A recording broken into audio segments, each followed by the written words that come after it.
শীতের দুপুরে কারা কারা ডালের সাথে বড়া খেতে ভালোবাসো? আর যদি এরকম পালং শাকের বড়া তৈরি করা যায় কাদা চিংড়ি দিয়ে, তাহলে কিন্তু একদম জমে যাবে। কি একটু নতুনত্ব লাগছে?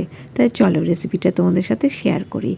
নিয়ে নিলাম পালং শাক কুচি, কাদা চিংড়ি, পেঁয়াজ কুচি, লঙ্কা কুচি, সামান্য হলুদ গুঁড়ো, আর দিয়ে দিচ্ছি বেসন বাইন্ডিংয়ের জন্য, আর একটু ক্রিস্পি করার জন্য দিয়ে দিচ্ছি চালের গুঁড়ো।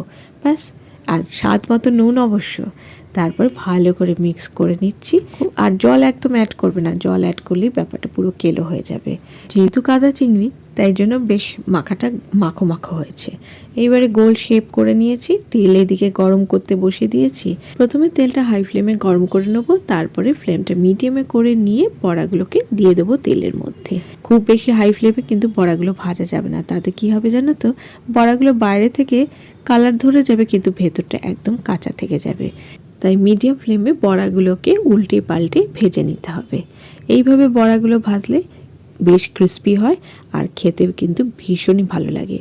ডালের সাথে তো ভালোই লাগে, এছাড়াও বিকেলে স্ন্যাক্সে চা কফির সাথে একদম জমে যায়। কাদা চিংড়ি তো এমনি পেঁয়াজ আদা রসুন তারপরে লঙ্কা কুচি বেসন দিয়ে তো ভেজে খেয়েছো। একবার এইভাবে পালং শাকের বড়া কাদা চিংড়ি দিয়ে বানিও, দেখবে দারুণ লাগবে। কেমন লাগলো রেসিপিটা আমাকে লাইক কমেন্ট করে অবশ্যই জানিও।